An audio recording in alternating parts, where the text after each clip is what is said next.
Қайырлы кеш, қалайсыздар? Мәссаған кімдер ұйықтамапты екен деп бір тексерейінші десем, Алина ханымдар, Айнұр ханымдар, вау, мастерлар. Біздің мастерлар мықты ғой, керемет. Қыздар ұйықтамаған екен, иә. Бір күшті жаңалықтармен бөліскім келіп тұр. Бір шабытым ашылып тұр бүгін. Ұйықтамаған адамдар көрсін. Өйткені алла бұйыртса мен айттым ғой, 27-сінен бастап демалыс алам, 27-сінен бастап эфирға ештеңеге шықпайтын болам, Zoom ештеңе өтпейтін болам, сондықтан бүгін бір эфирға шыққым келіп тұр. Егер командаларыңыз болса, айтып жіберіңіздер, кіргісі келгендер болса, ұйықтамағандар болса деп па. Сәл бір 5 минут күтейін, чтобы біраз адамдар кіріп алсын, иә. Қалыңыз қалай, Қорлан ханым, жаныма осы жолы сізді күшті статус ашып жатыр деп естідім. Алла бұйыртса, Изумруд бриллиантқа дейін жұмыс жасайды дейді, иә. Сәттілік сізге, сіздің қолыңыздан келеді, сіз мықтысыз. Вообще, любой мықтысыздар ғой, лидерлар қыздар. Біздің мына Алина ханымдар вообще адамдардың шоктың шогын оятып жатыр ғой. Шоктарды шок қылып жатыр.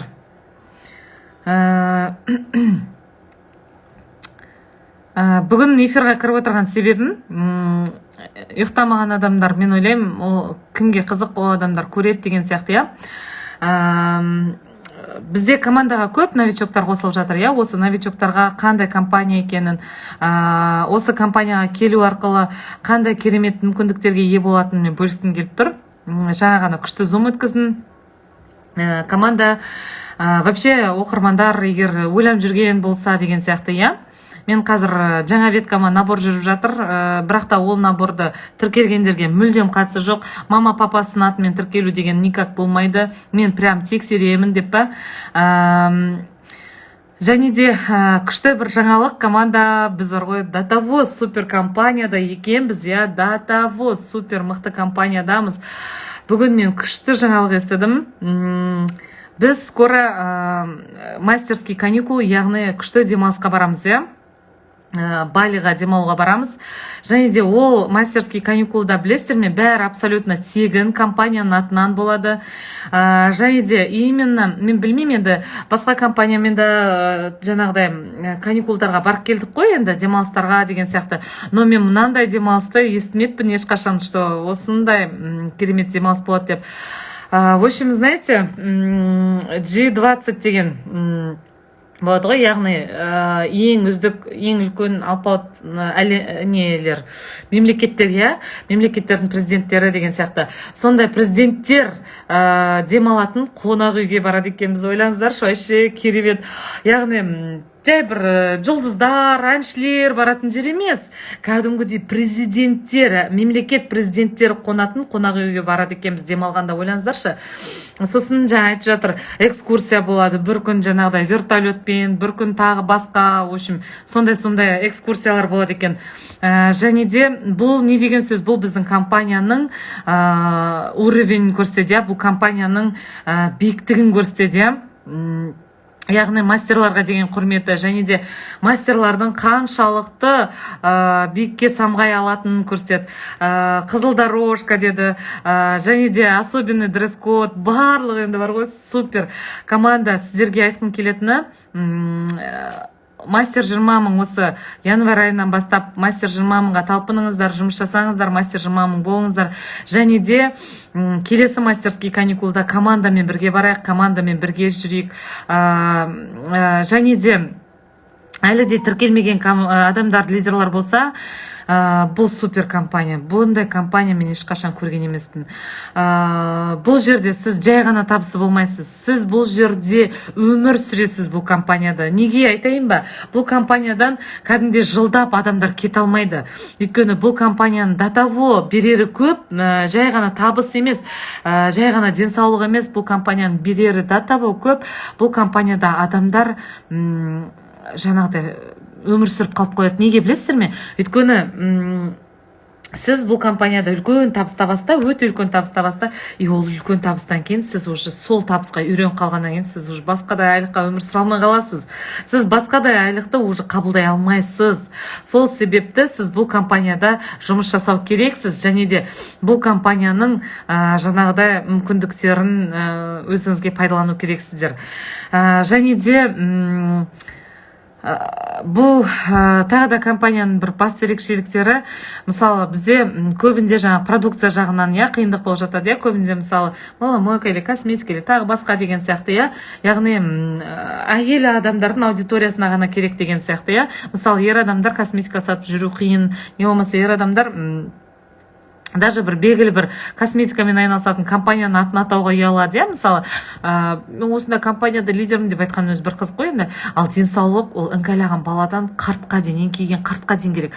Денсаулық ол әлемге керек та, сондықтан осындай бір күшті преимуществоларын қолдана отырып, пайдалана отырып, осындай преимуществоларын ести отырып жасаңыздар. Өйткені бұл шынымен де ешқандай жерден таппайтын байлық, ешқандай жерде болмайтын мүмкіндік, және де жаңа ғана бір зумда болдым, өзім таныстарым, теплый кругым дейді ғой, менің результатыма келген сол кісілерге айтып жатырмын да, қараңыздаршы, денсаулығым қандай еді бұрын, менің шынымен де бұрын жаңағыдай давлением көтерілген кезде, қыздар, жігіттер, кім осы оқырмандар, давлением көтерілгенде мен до того дәрі әсер етпей қалатындай болатын.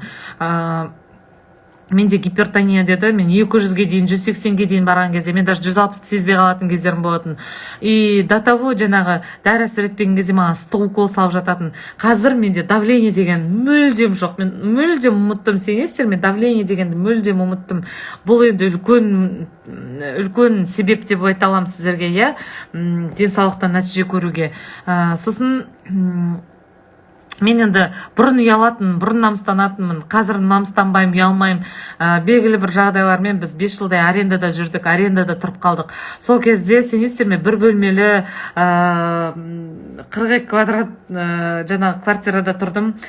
Сонда ойлаңызшы, бір бөлмеде 3 тақта тұрады. И бір тақтада 2 ұл, екінші тақтада 2 ұл, үшінші тақтада өзіміз жолдасымыз екеніміз жататынбыз, ойлаңыздаршы. И сондай жаңағыдай арендадан, сондай қиындықтан, сон барлығынан құтылдым. 180 градусқа бір-ақ жылда өмірімді өзгерттім. И оны айтуға намыстанбаймын. Дәл қазір оны айтуға мүлдем намыстанбаймын. Қазір наоборот осыны результат деп айтамын сіздерге. Ал егерде кімде-кім әлі арендада жүрген болса, не болмаса кімге өзінің дәл қазіргі өмірі, не болмаса жетістігі ұнамайтын болса, дәл қазір сіз сетевойға келу керексіздер. Сонымен қатар, мен осы сетевойға келіп, арманыма қанат бітірдім. Өйткені сетевойға дейін мен арман дегенді білмеппін. Мен сетевойға дейін бүйтіп ойлаппын. Жаңағыдай біреулер осуждать етіп жатса, біреулер біреу туралы әңгіме айтып жатса, мен сондай әңгімелерге елес кетіп, сондай отырдым. Мен одан да жаңағыдай кешкісін прогулкаға есіктің алдына шығады ғой, ана көршілер есіктің алдына отырады ғой, сондайға асығатынмын. Өйткені маған заняться нечем дейді ғой, сондай нәрсе болды менде.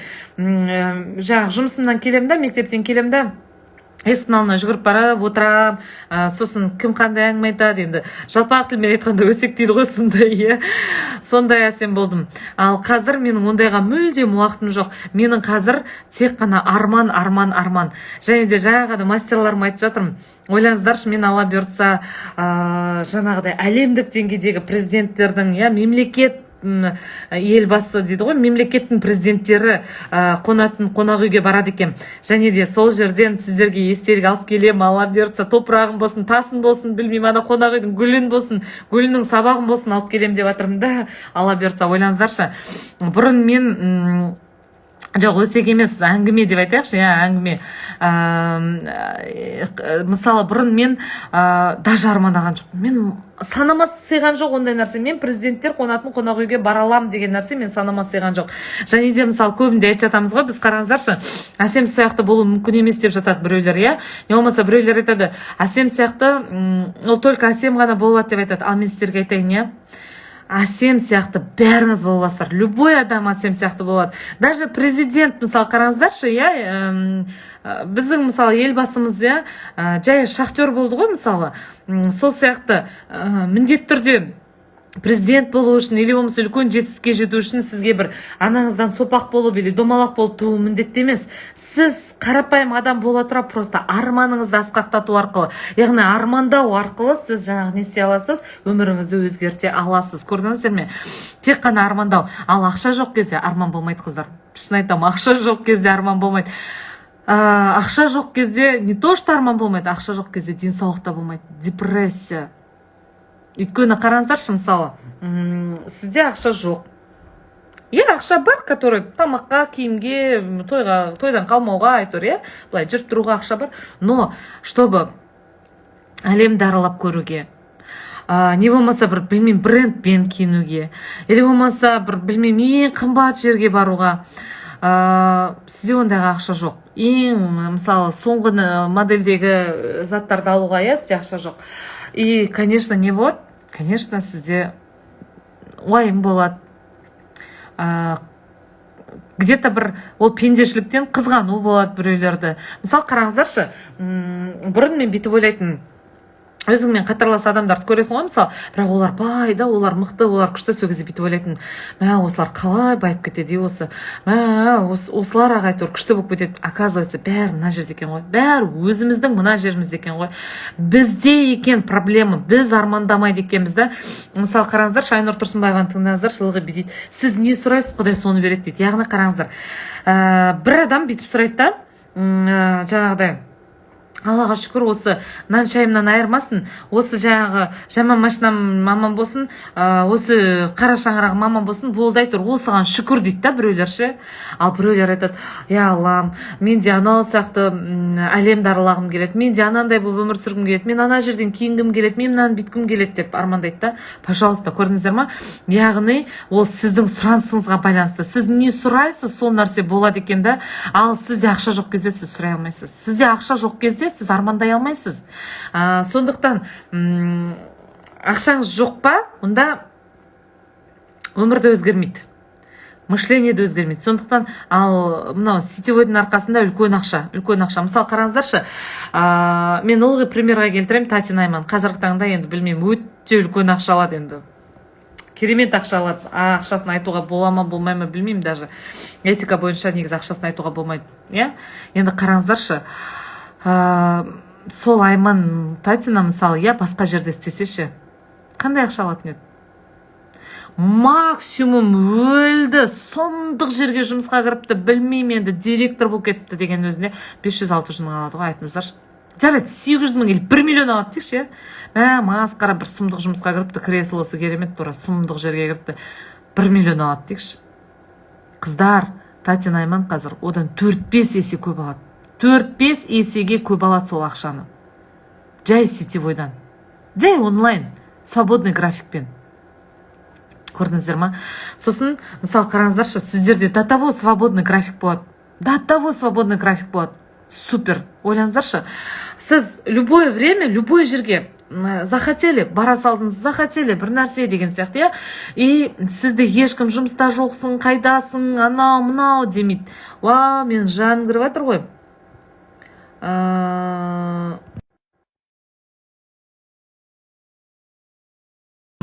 И сізде до того күшті ақша, көп ақша и свободное время, это только сетевойда. Даже қазір блогерларда, жаным, қалайсың? Жаным, алтын. Танисыздар ма менің алтынымды? Арукам. Осындай күшті қыздармен таныстым сетевойдың арқасында, осындай алтын қыздармен. Мен ойламаппын, мен осындай қыздармен танысам, осылай жақсы көріп кетейін деп. Сіздер Аруканы бар ғой, тірі көрсеңіздер, вообще влюбитесь, жаным. Арука, бір қызық мотивациялық не өтіп жатқам ғой.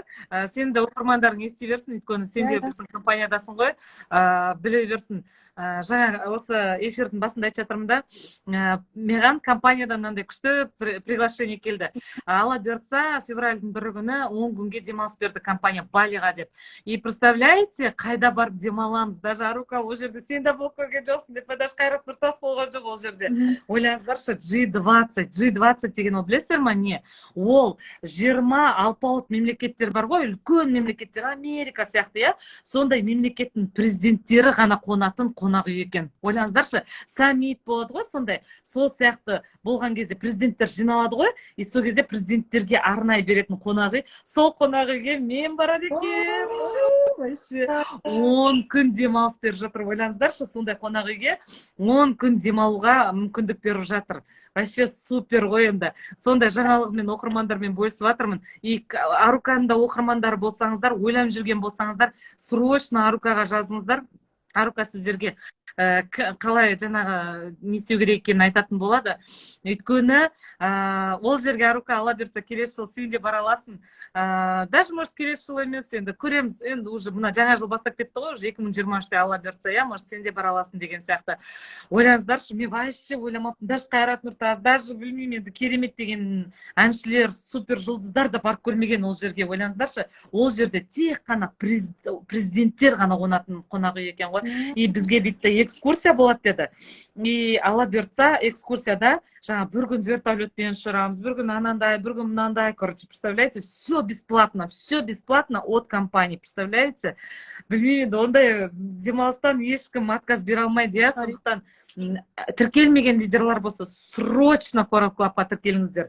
Ал тіркелген лидерлар болса срочно наставниктан сұраңыздар, қалай мен сол жерге бара алам, қалай мен сондай бесплатный демалысқа іліне алам деп. Еще бүгін тағы да бір демалысқа шақырып жатыр. Ол апрель айына деді, Германияға демалысқа шақырып жатыр. Ала бұйыртса, ойлаңыздаршы, Германияға тоже неге 7 күнге демалысқа шақырып жатыр. Супер. Осындай өтірікпен бөлісетін боламыз, иә, өтірік деп айта береді ғой. Потому что білесіздер ма, неге өтірік деп айтасыздар? Себебі сіздер көп ақшаға сене алмайсыздар. Себебі сіздер көп ақшадан қорқасыздар әлі де. Неге? Мен біреуді жаңағы не деп айту үшін емес, мастер 20 мыңдар барады. Қандай мастерлар барады дейді, біздің қыздар біледі қандай мастерлар екен. Енді қараңыздар, мен сіздерге Аруканың оқырмандары бар, өзім оқырмандарым бар, бәріңізге былай айтайыншы. Мен бір жыл бұрынғы әсем, бір бөлмелі пәтерде жаңағыдай арендада тұрған әсем болатынмын. Бір бөлмелі, осы жерде таныстарым болса жазыңыздаршы, шын әсемді танимын деп жазыңыздаршы, бір бөлмелі арендада тұрған деп ше, таныстарым болса. Ойлаңыздаршы, ал бір жылдың ішінде, мені қараңыздар, осында енді мына жақта төсекте жолдасым жатыр, ол жақ көрсетпей қой, мына жақ шашылып жатыр кішкене деп, бірақ 30 квадраттық, мынау жай менің спальныйым ғана. Ойлаңыздаршы, ремонт жасаған жоқпыз, әлі ремонтқа келесі жылы кірісеміз, өйткені енді ғана үй алып жатырмыз ғой. 30 квадраттық бір спальныйым өзі 30 квадрат. Ойлаңыздар, сырттай танимын дейді, ана айтып жатыр. 30 квадраттық спальный и вообще 109 квадраттық квартира алып жатырмыз. Ойлаңыздаршы, күніт емес ол, Құдай сақтасын. Құдай сақтасын деп айтады ма? И бір жылдың ішінде мен таныстарым кіріп жатыр. Таныстарым айтыңыздаршы, мен бір жыл бұрын қандай әсем болдым, қазір қандай әсеммін деген сияқты. Жүнісбекова Кенженің әріптесімін дейді. Керемет, аха. Ал енді мен танып жатыр, көрдіңіздер ма, таныған адамдар подтверждать етіп жатыр, шынымен де мені. Еще бір жылда просто так от компании бесплатно Land Cruiser сыйлық қалдым. Land Cruiser, ойлаңыздаршы, қазір менің астында Land Cruiser мысалы. Мені қыздар подтверждать етіп бер жатыр. Так что Аружанның оқырмандары, менің оқырмандарым кімдер мысалы, түгел әркім өздеріңіздің нелеріңізге тезде жазыңыздар, срочно, білеміз дейді, шын деп жатыр. Срочно жазыңыздар, срочно. Тез үлгеріңіздер бұндай мүмкіндікке. Қазір менің табысым енді вообще фигура күшті дейді, еще бар ғой, денсаулықтан күшті болып жатырмын, еще фигураны күшті болып жатырмын. Мен осыдан бір жыл бұрын давлениеден қатты страдала, гормондармен повышен болды, гормондарым нормада болған жоқ, и мен 85 килограмм болдым, өйткені менде зоб болды, зобтан менде киста болды. Сол үшін менде 85 килограмм, мен арықтай алмадым, диета ұстасам да, жүгірсем де арықтай алмадым. И представляете, мастер ашып жатырмын дейді, күшті, мастер деген миллион доходқа шығып жатыр деген сөз. Мені мысалы үлкен кісілер, мысалы осы кісілер 47-те, 50-де деген сияқты кісілер мені миллион айлыққа шығып жатыр. Мысалы қараңыздаршы, 50-дегі адамды кім миллион айлыққа алады, мысалы ешкім алмайды. А ол кісілер жай өз телефонмен ақпарат беру арқылы миллион айлыққа шығып жатыр. Қорықпаңыздар, сетевой ол білесіздер ме? Сетевой армандарға қанат бітіретін жер. Мен мысалы бір жыл бұрын армандауды білген жоқпын, вообще ойлаған жоқпын, мама президенттер жататын қонақ үйде жата аламын деп ойлаған жоқпын. Ал қараңыздаршы, сетевойдың арқасында мен сондай мүмкіндікке ие болдым. Сетевойдың арқасында үйлі болдым, ақшалы болдым, ережеттемін дейді ана. Сетевойдың арқасында мен Land Cruiserмен жүрмін, Lexus алып жатырмын еще. Ойлаңыздаршы, вообще супер. Арука, саған да жұғысты болсын жаным, сен жарып жассың әлі. Сен сұлусың, сен жассың, саған дәл қазір действовать етіп, осыны пайдаланып, осы мүмкіндіктерді жасап қалу керек. Өйткені сендер әсіресе былай ғой, сендер блогер болғаннан кейін, сендер сұлулықты жақсы көресіңдер, сендер уже әдемі өмірді кішкене болсын білесіңдер да, сендерде арман бар да, ал армандарды ұштау үшін, армандарға жету үшін жұмыс керек. Ал жұмыс, ол әрине осындай жұмыс күшті болады. Сондықтан максималды түрде арықтаудың жолын айтамыз сіздер ол үшін осы жердегі жаңағы наставниктарыңызға жазыңыздар да, сосын тіркеліп алыңыздар. Арықтау. Мен қараңыздар, 65 килограмм қазір мен сіздерге весідан даже көрсете аламын ше. Мен 85 килограммнан 65 килограммға ешқандай диетасыз, ешқандай физический нагрузкасыз түстім. Представляете? Еще ауру сырқаудан не істеп арылып жатырмын. Еще мен негізі бетім кожа мандай болады, мынандай комбинированный кожа дейді ғой, прыжқа андай жақын болады ғой, склонность, сондай кожа болатын. Өйткені енді өтім дұрыс жасамады, зоб болды. Бәрібір құрыс дұрыс емес болған кезде бәрібір сыртқа шығады екен ғой оның барлығы. Міне соның барлығынан біз күшті нәтиже көрдік. Сол үшін. Зоптан қалай жазылдыңыз дейді? Зоптан жазылғанда мен сіздерге айтайын, білмеймін, полный мен ТТГ-ларымды әлі тексерткен жоқпын, бірақ жаңағыдай кистамды ғана көрсеттім. Кистаны УЗИ-мен тексергенде киста растаса істеді, киста жоқ деді. И менде қазір тұншығу жоқ. Сосын кейін жаңағыдай менде не жоқ андай. Бұрын мен тұншығатынмын, қысылатынмын. Даже бар ғой, мен зобпенен давление екеуі қатар қосылған кезде мен бар ғой, даже тілім байланып қалатын, тілім күрмеліп қалатын, кәдімгідей сөйлемей қалатын. Ал қазір шүкір, қазір вообще супер, вообще не страдаю. Мен концепция өттім. Бізде концепция. 90 күндік концепцияны өттім. Сосын кейін қосымша қоректену витаминдарын іштім. Пожалуйста, қазір күшті, міне, шүкір Аллаға. Сондай керемет не. Сан сұрамандар мысал деп. Сән, Марука, өзің қалайсың жан? Не жаңалық, не істеп жатырсың? Не өзгеріс? Недавно көрістік, одан кейін не, Арука қатып қалды ғой деймін, В общем, сол қыздар, бұл Корокоп компаниясы, Аружан оқырмандар, Аружанға жазыңыздар, мен оқырмандар, маған жазыңыздар. И күшті мүмкіндікті жіберіп алмаңыздар. Қайырлы түн баршаңызға. Арука, сен қатып қалдың, болды. Бір ауыз сөз айтасың ба өзің? Бір ауыз дегенде жаңа сұрап жатырсыздар ғой, менен сұрап жатыр екен, зарплатамды алдым ба деп. Я осы айдың 16-сы мен зарплатамды алдым, достар. Мен кейінірек немесе ертең сторисқа салатын боламын Назерке ханымның, яғни біздің менеджердің есін сілтемесін. Сол сілтеме бойынша өтіп, сол ханымға, Назерке ханымға жазып, сіздер продукцияны алсаңыздар болады. Жалпы бұл жерде басты мақсат ақша болып тұрған жоқ қой, басты мақсат біздің денсаулығымыз болып тұр. Осы детокс сатып алдым, ішіп жүрмін, тфай денсаулығым жақсы жаққа бұрды десем де болады. Қатты ауырып та жүрген жоқпын. Бұрында негізі мен 3-4 күн температурам көтеріліп ауырып жататын. Иммунитетім ақырындап шүкір көтеріліп жатыр қазіргі таңда. Жан. Ауырмашы, жаным сол. Алтынсың ғой сен менің алтыным. Аруканы бар ғой, живой көресіздер ғой, ашық болып қаласыздар. Прям нәзік, сұлу, сән ғой, сән, алтын. Алдында мені поздравление болды ғой компаниядан. Сол кезде мен таң атпай сағат 7-де келіп, бояндырып кетті ғой. Жаным. Я шүкір Аллаға. Сондай ақ көңіл, анандай несі жоқ, кеудесі жоқ, мен блогермін, мен кереметпін деген нәрсесі жоқ. Өздеріңіз көріп отырсыздар ғой, вообще простой жан. Көрген бетте сразу іші бауырыңа кіріп кететін күшті қыз бар ғой, алтын қыз. Назерке ханым жазып жатыр. Мен Назерке ханым жекесіне жазсаңыздар болады. Мен осы Назерке ханымға жазсаңыздар болады. Жалпы мен астыма тіркелем десеңіздер, жалпы продукцияны алам десеңіздер, осы Назерке ханымға жазсаңыздар болады. Әп-әдемі ғой, өте әдемі қыздар. Оқырмандар сіздер бүйтіп ойлайтын шығарсыздар, жаңағы неде экранда былай не ғой, әдемі деп. Ана живой көресіздер ғой, вообще нежная. Ана нежная. Жаным сол. Любовь моя деп па. Давай жаным, қайырлы түн онда баршаңызға, иә? Аяқ қызық кіріп кеттік қой екеуміз бірімізге.